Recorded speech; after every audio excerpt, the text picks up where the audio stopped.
Assalamualaikum, salam sejahtera dan selamat kembali semula dengarkan cerita yang abang nak sampaikan hari ini. Sebelum abang mulakan cerita, terima kasih sangat-sangat pada semua yang dah menghantarkan cerita. Semuanya bagus-bagus.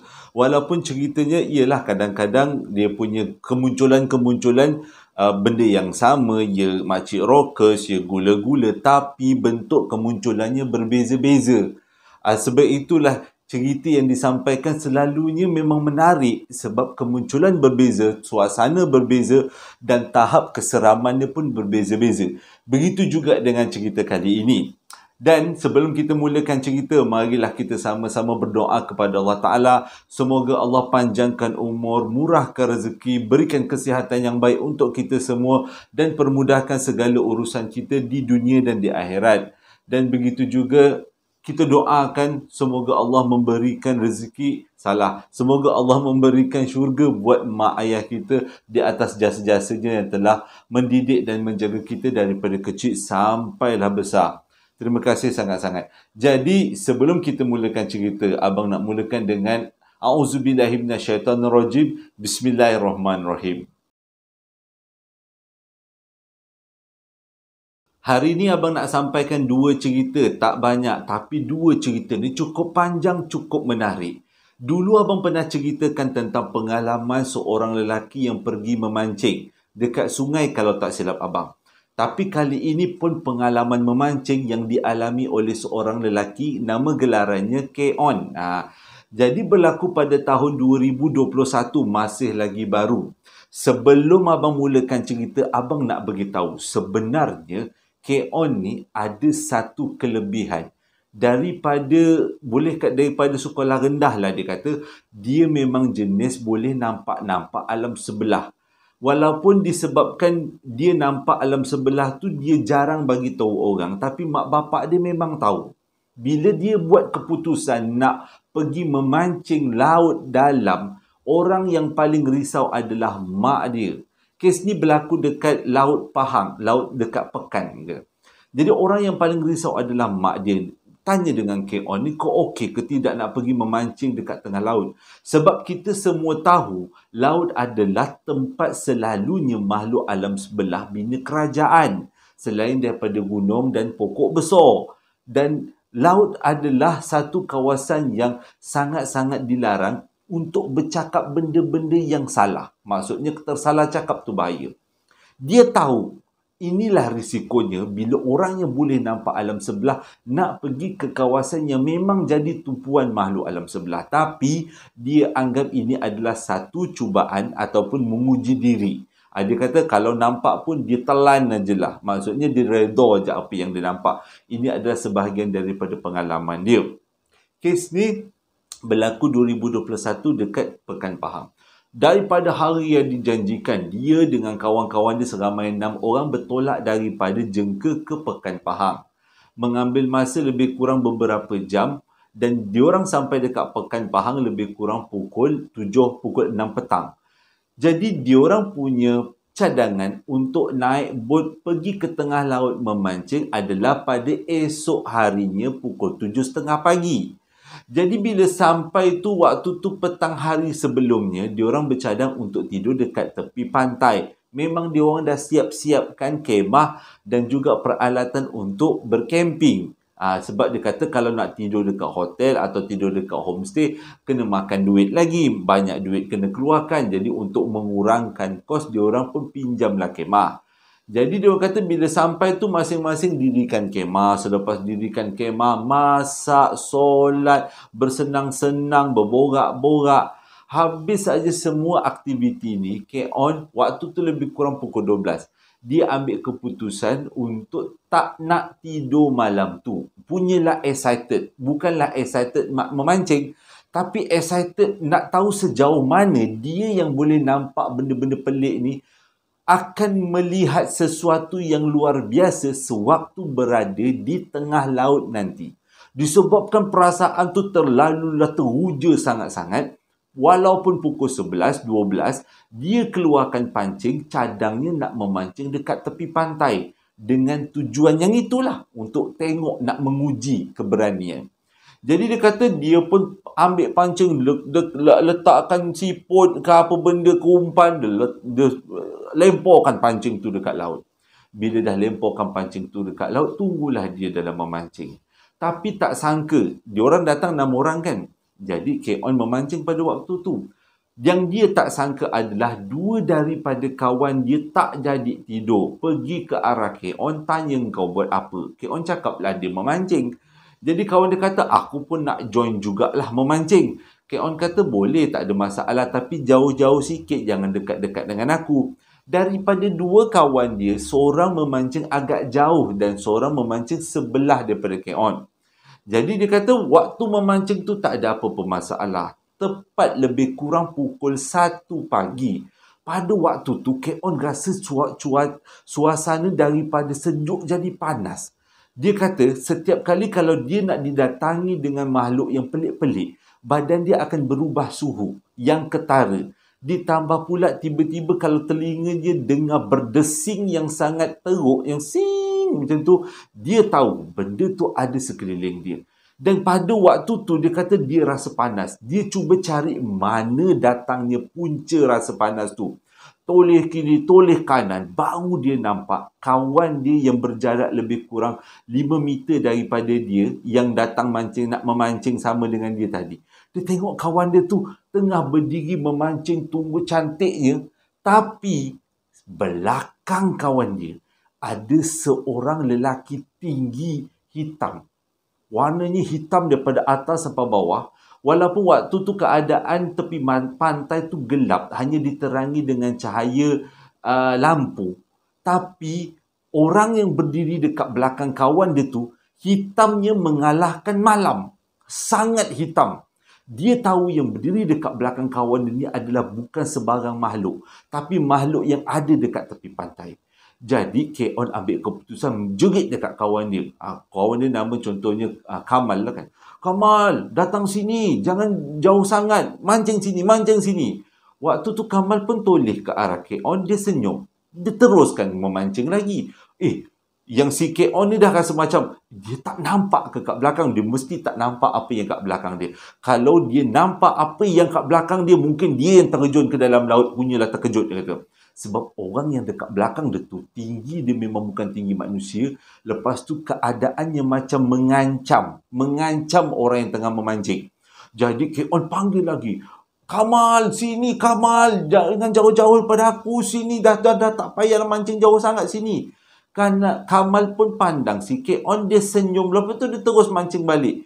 Waktu tu memang K-On dah rasa macam dia kena buat sesuatu. Tapi dia kata relax dulu sebabnya dia tengah memancing pada waktu tu. Dia ingatkan lepas dapat seekor 2 ikan baru dia pergi selamatkan Kamal. Tapi tak sempat. Baru dapat seekor ikan, tak sempat masuk ikan ekor kedua. Bila dia pandang ke arah Kamal, bukan ada seorang, bukan ada satu je lembaga yang ada dekat belakang Kamal, tapi lebih daripada 10 lembaga yang mengelilingi Kamal. Kamal seolah-olah tak nampak pun yang ada benda lain menemani dia sewaktu memancing. Tak jadi ni, K-On kata. Ini kalau tak selamatkan kawan dia ni, takut ada benda-benda buruk berlaku. Dia pun baca Bismillahirrahmanirrahim, A'udzubillahiminasyaitanirrajim. Jadi dia pun berjalan perlahan-lahan ke arah Kamal. Waktu tu dia memang tahu, dia memang rasa seram sebab benda-benda hitam tu memang nampak, memang sedar yang K-On boleh nampak dia orang. Jadi kalau abang telefon daripada handset abang, betul mal belakang kau ada hantu, macam itulah. Kalau abang tak pergi, tak pergi. Tapi K-On buat benda yang baik lah. Dia pergi kat kawan dia, dia pegang tangan kawan dia, jom balik. Tu je dia cakap, dia seret kawan dia ke arah dia. Tapi kawan dia tak melawan pula, ikut sampai ke kawasan tempat K-On memancing. Kamal tu ikut sampai ke tempat K-On memancing. Lepas tu dia cakap, dah. Jangan memancing, kau pergi kemas-kemas, masuk tidur. Lepas tu, Kamal ni pun ikut, tak banyak bantah, tak banyak bunyi. Dia pun kemas-kemas barang dan dia pun angkut pergi balik ke kemah dan dia masuk tidur. Sewaktu tu, K-On pandang ke arah tempat mana Kamal memancing asalnya, yang ada ramai orang tu. Tapi tak ada satu pun kelibat makhluk hitam tadi. Semuanya mungkin dah beredar daripada situ kok masuk tidur agaknya. Jadi okey, K.On pun rasa lapang. Tapi dia kata, dia teruskan memancing pada waktu tu sebab cadang ni dia nak dapatkan 2 ekor ikan baru dia berhenti. Tapi belum dapat ikan yang kedua, seorang lagi kawan dia kata nak berhenti memancing sebab dah terlalu ngantuk. Besok pagi nak naik bot pukul 7.30. K.On kata tak apalah, pergilah. Sebab dia ni dia kata dia takut tapi dia dah terlalu sangat nampak. Dia pun rasa macam nak tahu sebenarnya kawasan ni macam mana, memancing tengah laut macam mana. Sebab itu dia tahan hati tunggu kat situ. Jadi bila kawan dia yang kedua pergi masuk dekat dalam kemah, tidur, tinggallah K.On seorang-seorang memancing. Waktu tu, tengah-tengah dia memancing, tiba-tiba ada bunyi tapak kaki berseret dekat pasir datang daripada belakang dia. Dan dia pun toleh. Dia ingat salah seorang daripada kawan dia yang datang. Bila dia toleh, tengok tak ada siapa-siapa. Dan pada waktu tu, dia tertunduk sakit telinga sebab bunyi berdesing dekat telinga tu kuat. Jadi K.On tahu, benda tu dah datang dekat keliling dia. Walaupun tak memunculkan diri. Jadi K.On ambil keputusan, tak dapat 2 ekor ikan pun tak apalah. Dia pun kemas pancing dia, kemas barang dia dan dia bercadang nak balik ke kemah. Tengah dia angkat bakul untuk balik ke kemah, tiba-tiba belakang dia ada orang tegur. Jadi belakang K.On sekarang adalah pantai kan, gigi-gigi air. Jadi ada orang tegur. Dia tegur daripada belakang. Waktu tu. Jadi K.On pun tak macam mana bila dengar ahem tu, dia pun paling ke belakang. Dia tengok makhluk hitam tu berdiri dekat kawasan gigi pantai. Dia tanya soalan macam ni. Engkau buat apa kacau tempat kami? Ini kampung kami, ini rumah kami. Pergi daripada sini, dia kata. Jadi K.On pun tak banyak bunyi, dia pun habis diorang tu cakap, dia pun turunlah, angkat barang dia, gigih, masuk dalam kemah. Waktu dia masuk dalam kemah nak tidur, dia sempat jengah ke arah pantai. Yang dia punya terkejut ialah dekat pantai penuh dengan orang-orang hitam. Lepas tu baru dia perasan mungkin dekat tepi pantai, dekat kawasan pekan tu adalah perkampungan makhluk itu. Yang diorang tidur kat situ. Tapi diorang datang dengan niat yang baik, bukan nak buat niat-niat yang tak baik, yang buruk-buruk. Jadi diorang semua tak dialihkan lah. Kadang-kadang kita dengar kalau diorang tak suka, dialihkan ke tempat lain, kan. Tapi yang ni tak. Dia kata semuanya dapat tidur sampailah besok pagi. Dan apa yang terjadi pada K.On pada malam tu, K.On tak ceritakan kat siapa-siapa. Sebab dia tahu kalau dia ceritakan kat kawan-kawan dia, sama ada kawan dia takut ataupun kawan dia tak kasih naik bot. Mungkin memberi kesan buruk lah. Sebab orang yang boleh nampak alam sebelah ni, sebenarnya makhluk alam sebelah nampak dia. Dia boleh nampak orang sebelah boleh nampak dia. Jadi mungkin akan memberi satu benda yang buruk bila berada dekat tengah laut. Berbelit sikit abang cakap. Jadi dia kata pukul lepas habis sembahyang maghrib lah, sembahyang subuh, sarapan semua, K.On pun tunggulah bot. Tunggu 7.30 bot datang. Jadi diorang pun dah packing semua, angkutlah segala macam benda, naiklah ke atas bot untuk pergi memancing, katanya tengah laut. Mengikut kata K.On, bot yang diorang naik ni dia ada satu alatan untuk mengesan anjing. Mengesan, ya Allah apa ni? Kucing. Mengesan ikan. Allahu Akbar. Minta maaf sangat-sangat cerita tengah-tengah malam ginilah kan. Okey. Mengesan ikan. Jadi dia kata bila sebelum bertolak tu, tekong bot ataupun pemandu bot tu beritahu, dekat kawasan sekian ada 3 tempat. Memang banyak ikan. Cuaca pun cantik. Jomlah kita bertolak. Diorang pun tutut bertolak pergi ke kawasan A. Kawasan yang hampir dengan pantai. Dia kata tak adalah hampir sangat. Jauh juga ke tengah laut. Dia kata sampai tak nampak sangat daratan. Bila sampai dekat kawasan yang diorang kata banyak ikan tu, dan dia pun masing-masing pun turunkanlah pancing. Walaupun dalam keadaan, kebanyakannya dalam keadaan mabuk laut, tapi semuanya dah turunkan pancing. Bila turunkan pancing, gitu jugalah dengan K.On. Di waktu tu, dia lebih kepada tunggu apa yang aku akan nampak lepas ni. Jadi dia beranikan diri untuk duduk dekat tepi Astaghfirullahalazim. Abang ni kalau dah terlupa, tepi bot. Okey. Dia duduk dekat tepi bot sambil menjuntaikan kakinya ke dalam laut. Dan dia pun mulakanlah memancing. Belum sempat ikan makan pancing dia, ikan makan umpan dia. Daripada dalam laut, yang kedalaman dia tak pasti berapa dalam, dia nampak sepasang mata seakan-akan mata ular. Pada waktu tu dia punya terkejut sebabnya dasar laut tu agak dalam dan mata tu keadaannya besar. Kalaulah benda tu naik ke permukaan, boleh kata besarnya benda tu sama besar dengan bot. Tapi dia tak tahu yang apa mata tu kepunyaan siapa. Yang dia tahu mungkin kepunyaan ular laut, ular jelmaan. Bukan daripada makhluk hidup macam biasa. Ini makhluk alam sebelah, dia kata. Jadi untuk mengambil langkah berjaga-jaga, dia pun tarik pancing dia duduk dekat tengah bot. Dia tak berani nak cakap, tak berani nak beritahu apa-apa, tak nak ganggu mood kawan-kawan. Entah macam mana, tiba-tiba si pemandu bot boleh cakap macam ni. Nampaknya dekat sini ada tuan. Jadi kita kena beralih kat tempat lain. Jadi bila dengar macam tu, K.On pun pandanglah kepada tuan punya bot. Tuan punya bot sengih pada dia. Dengan kata lain, boleh jadi tuan bot tahu yang K.On nampak apa yang tak sepatutnya. Jadi enjin bot dihidupkan, diorang pun bergerak ke tempat yang kedua. Bila sampai kat tempat yang kedua, okey kat sini, ketua bot dah pastikan memang ada banyak ikan yang boleh dipancing. Jadi semua orang pun keluarkan pancing, bila bot berhenti, keluarkan pancing dan mulakan memancing. Waktu mancing pun dimulakan, tak sampai lebih kurang 15 minit masa tu. Tiba-tiba, si pemandu bot ni nampak daripada radar, di kawasan dasar ada seekor ikan yang sangat besar. Dia kata besarnya melebihi 2 kali ganda, 3 kali ganda daripada saiz bot.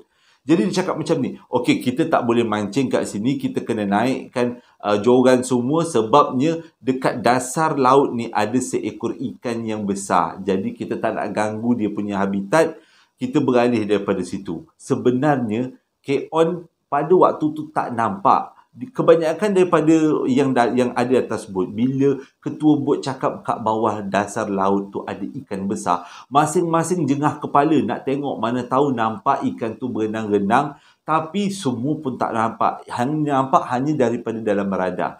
Tapi K.On tak nak tengok dalam laut. Dia dah cukup fobia nampak mata ular tadi bila dekat dalam kawasan pertama. Jadi, bila dah dengar amaran macam tu, masing-masing pun naikkan joran dan diorang bergerak ke tempat yang ketiga. Dan dekat tempat yang ketiga ni, memang dikatakan banyak ikan. Tapi, bila sampai tempat yang ketiga, benda yang paling tak masuk akal, kata K.On adalah, diorang berhenti dekat dengan bukit. Mana mungkin tengah laut ada bukit? Bukit tu tak besar sangat, dia macam pulau kecil. Dia bukan pulau, dia kata lebih kepada bukit. Batu lah batu. Setonggok batu dekat tengah laut, dia kata. Dan batu tu penuh dengan karang-karang laut. Dia tak tahu yang batu tu adalah batu betul ataupun batu daripada alam sebelah yang dia nampak. Dia nak tanya pada tekong, pemandu bot ataupun kawan-kawan dia, tapi tak sampai hati, tak terlepas kat mulut. Jadi bila dia nampak batu tu, dia dah ragu-ragu tempat yang dia nak datang ni adalah tempat yang macam mana. Jadi pada waktu ni, yang lain-lain pun sibuk memancing. Entah macam mana, K.On waktu tu tak memancing. Dia bagi alasan mabuk laut, dia duduk dekat tengah bot. Tengah-tengah dia menelayan perasaan, tiba-tiba dekat depan bot diorang, ada seorang makhluk macam gergasi, duduk berdiri. Bukan duduk berdiri. Berdiri betul-betul dekat depan bot. Pada waktu tu, K.On yakin apa yang dia hajatkan akhirnya betul-betul nampak. Inilah yang dikatakan kerajaan alam sebelah. Dia kata ada seorang manusia berpakaian macam orang tua, macam orang zaman-zaman dulu. Dia kata macam pahlawan zaman dulu. Duduk dekat tengah laut. Tingginya lebih kurang 3 ke 4 meter. Yelah. 3 ke 4 meter. Besar dia kata orangnya. Jadi dia kata yakin itu adalah makhluk laut. Tapi sekali lagi, tekong ataupun pemandu bot cakap, okey kita tak boleh memancing kat tempat ni juga sebab tempat ni ada yang menunggu. Bila cakap macam tu, K.On pandang pada pemandu bot. pemandu bot ni nampak ke apa yang aku nampak, kata. Jadi dia pun senyapkan dalam hati. Bila dengar amaran macam tu, semua orang naikkan pancing. Bila semua orang naikkan pancing, dan pada waktu tu cuaca berubah menjadi nak gelap-gelap hujan. Dan itu menjadi alasan juga kenapa diorang tak dapat memancing pada waktu tu dan balik semula ke tepi pantai. Tak jadi memancing 3 tempat. Tapi apa yang K.On alami dalam 3 tempat, dia nampak penghuni-penghuni laut di kawasan Pekan Pahang. Cerita yang kedua ni berlaku pada tahun 2013, disampaikan oleh seorang akak namanya Kak Noh. Kak Noh ni sekarang dia kata dia duduk dekat Johor Bahru. Tapi cerita yang dia nak sampaikan ni berlaku dekat Singapura. Pada tahun 2013, Kak Noh bekerja sebagai seorang driver. Dia duduk dekat Johor Bahru dan dia bekerja kat Singapura. Dia jadi driver dekat Singapura. Dia kalau tak silap abang jadi driver pada satu syarikat. Abang tak boleh nak beritahu lebih-lebih, cakap satu syarikat. Dia beritahu macam tu. Jadi dia kata dia kerja memang sangat sibuk. Kadang-kadang dia tak sempat nak balik dan dia akan tumpang tidur dekat dalam store di syarikat tu. Dan dalam store syarikat tu dia kata banyak disimpan barang-barang berharga, terutama barang-barang tembaga. Macam artifak-artifak jugalah dia kata. Dia kata selalunya menjadi kebiasaan dia, bila dia tak sempat nak balik rumah, iaitu dekat Johor Bahru, dia akan tidur dekat store dekat office. Tapi sebelum tidur, dia akan bersih-bersihkan diri, dia akan mandi, dia akan solat ke apa ke, barulah dia tidur. Sebenarnya dia kata bukanlah tidur selesa sangat, tidur atas timbunan kotak-kotak aja, semata-mata untuk merehatkan badan sebab nak balik dah lewat. Dan esok paginya kena kerja macam biasa. Bilalah kalau duduk kat JB, takutnya nanti bila nak masuk Singapura agak bersesak-sesak lah kan. Jadi dia ambil keputusan tidur dekat store. Nak jadi cerita, pada hari kejadian, entah macam manalah Kak Noh cakap, dia terlalu penat pada waktu tu. Jadi bila habis kerja lebih kurang pukul 11 malam, dia terus berlari ke arah store dan dia terus buka pintu store, tutup balik. Dia bentang kotak-kotak yang tak guna dan dia pun rebahkan diri. Dia teruslah nak tidur. Pada waktu tu dia tak terfikir sebenarnya tindakan dia pada waktu tu akan mengundang satu benda yang tak selesa. Tengah-tengah dia tidur tu nak baring-baring, tiba-tiba dia dengar satu suara yang bunyinya macam ni. Dah tahu kotor, nak tidur kat sini tapi tak mandi. Dia ingat dia wangi sangat. Waktu tu dalam keadaan sedar dengan tak sedar, Kak Noh bangun. Pastikan ada orang lain ke dalam store ni. Cepat-cepat dia buka lampu. Dia tengok di setiap sudut store. Tak ada orang pun dalam store tu.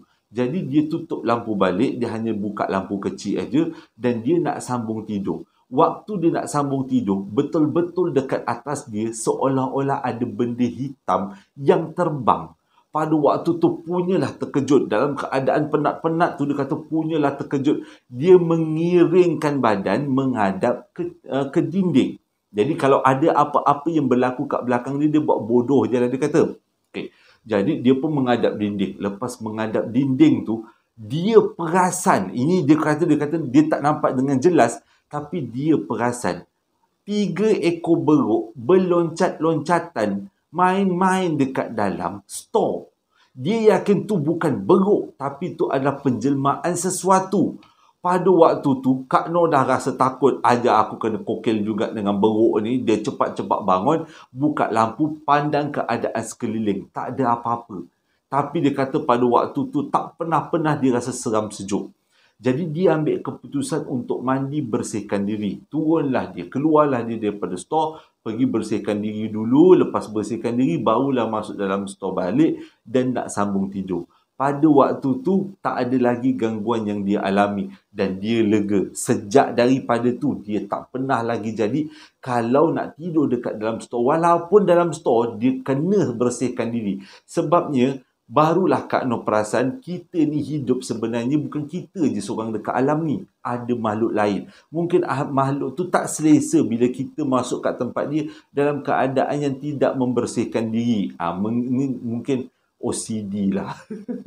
Makhluk alam sebelah tu, dia tak boleh tengok orang tak mandi ni, memang kena tiau ni, dia kata. Jadi dia kata ambil keputusan, lain kali nak tidur dulu, mandi dulu. Baru boleh tidur walaupun dekat dalam store.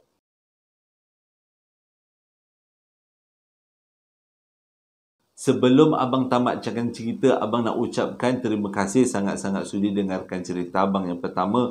Dan yang kedua adalah selamat tahun baru 2023. Masuk lagi lah umur kita. Umur abang pun dah semakin tua. Dah senja, dah nak masuk senja jugalah. Jadi terima kasih sangat-sangat sudi dengarkan cerita abang, pengalaman daripada ramai orang. Terima kasih juga pada yang membeli sambal lara dan perapan sate. Sambal lara dan perapan sate jugalah. Jadi terima kasih sangat-sangat atas sokongan, komen-komen yang menyokong abang selama abang buat YouTube. Dah berapa? Lebih kurang dah nak masuk tahun ketiga lah kan. Dah nak kejap je masa berlalu kan, dah masuk tahun ketiga. Hingga berjumpa lagi dalam 2 hari akan datang. Assalamualaikum warahmatullahi wabarakatuh.